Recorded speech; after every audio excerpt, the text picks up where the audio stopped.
আওয়ামী লীগের যে আসল রূপ, যে একটা মুজিববাদী সন্ত্রাসী ফ্যাসিস্ট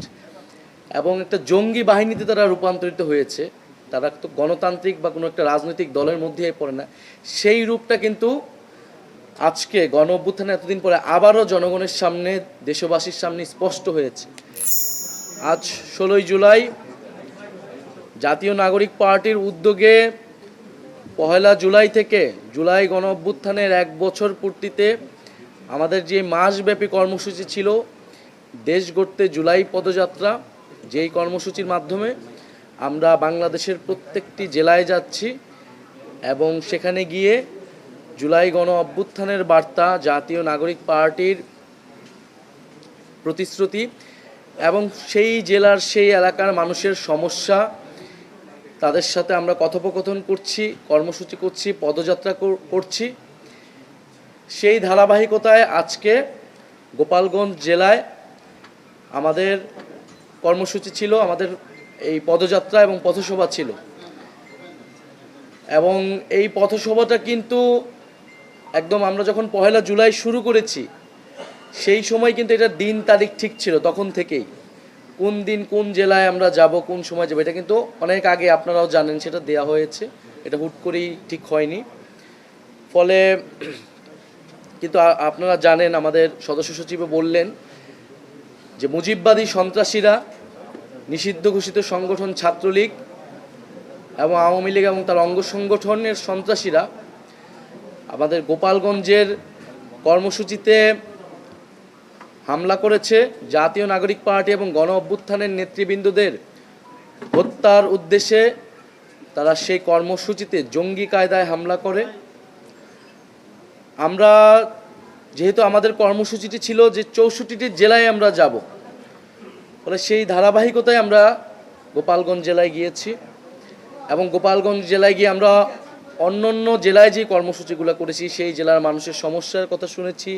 সমস্যার কথা তুলে ধরেছি, গণ অভ্যুত্থানের কথা তুলে ধরেছি, জাতীয় নাগরিক পার্টির প্রতিশ্রুতির কথা তুলে ধরেছি। সেই উদ্দেশ্যে আমরা আসলে গোপালগঞ্জে গিয়েছিলাম, যেখানে গোপালগঞ্জ জেলা, গোপালগঞ্জের রাজনীতি, গোপালগঞ্জের জনমানুষ, তাদের সমস্যা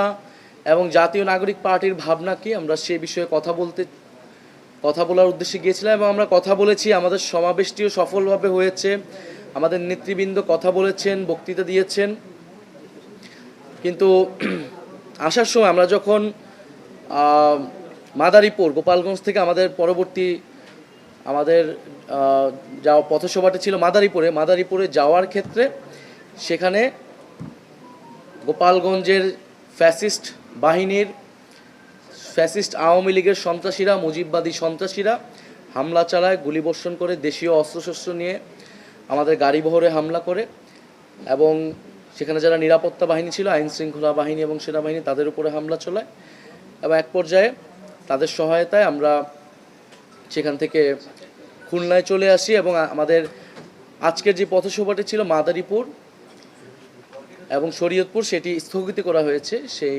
আজকের এই ঘটনার কারণবশত। তো এই গোপালগঞ্জের আজকের যে ঘটনাটি ঘটলো, সেখান থেকে আমরা আমাদের সমাবেশটি সফলভাবে করে বের হয়ে এসেছি। কিন্তু এটা দেশবাসীর কাছে স্পষ্ট এবং পুরো বিশ্ববাসীর কাছেও স্পষ্ট হয়েছে যে আসলে আওয়ামী লীগের যে আসল রূপ, যে একটা মুজিববাদী সন্ত্রাসী ফ্যাসিস্ট এবং একটা জঙ্গি বাহিনীতে তারা রূপান্তরিত হয়েছে, তারা তো গণতান্ত্রিক বা কোনো একটা রাজনৈতিক দলের মধ্যেই পড়ে না, সেই রূপটা কিন্তু আজকে গণ অভ্যুত্থানে এতদিন পরে আবারও জনগণের সামনে, দেশবাসীর সামনে স্পষ্ট হয়েছে। এবং গোপালগঞ্জে আমরা 5ই আগস্টের পর থেকে শুনেছি যে গোপালগঞ্জের ভিতরে এই ফ্যাসিস্টদের একটা আশ্রয়কেন্দ্র হয়ে উঠেছে এবং পুরা সারা দেশের যাদের নামে মামলা রয়েছে, ফেরারি আসামি, ছাত্রলীগের যে সকল নিষিদ্ধ ঘোষিত সংগঠনের নেতারা রয়েছেন, তারা সকলে গোপালগঞ্জে ছিলেন এবং তারা খুব পরিকল্পিতভাবে আসলে গণ অভ্যুত্থানের এবং জাতীয় নাগরিক পার্টির নেতৃবৃন্দদের হত্যার উদ্দেশ্যে আজকে আসলে সশস্ত্র হামলা চালিয়েছে। এবং বাংলাদেশে যে একটা মিথ তৈরি করে রাখা হয়েছিল যে গোপালগঞ্জে আওয়ামী লীগের বাইরে কেউ প্রোগ্রাম করতে পারবে না, এই মিথ আজকে জাতীয় নাগরিক পার্টি ভেঙে দিয়েছে জাতীয় নাগরিক পার্টি যেহেতু চ্যালেঞ্জ নিয়েছে 30 দিনে তারা 64 জেলায় যাবে, জাতীয় নাগরিক পার্টি অবশ্যই সেই চ্যালেঞ্জ পূরণ করবে। গোপালগঞ্জে আজকে আমাদের পথসভা হয়েছে এবং অন্যান্য প্রত্যেকটা জেলা, যে জেলাগুলো বাকি রয়েছে, আমাদের সেই পথসভাগুলো হবে। এবং আগামীকাল পূর্ব নির্ধারিত সময় অনুযায়ী আমাদের যে ফরিদপুরের পথসভাটি, সেই পথসভা হবে এবং সেই অনুযায়ী পরবর্তী যেই পথসভাগুলো রয়েছে ফরিদপুর, রাজবাড়ী, মানিকগঞ্জ, সেই অনুযায়ী চলতে থাকবে। যতই বাধা বিপত্তি, হামলা, হত্যা চেষ্টা হোক না কেন, জাতীয় নাগরিক পার্টির নেতৃবৃন্দ এই পথসভা, দেশ গড়তে জুলাই পথসভা থামবে না।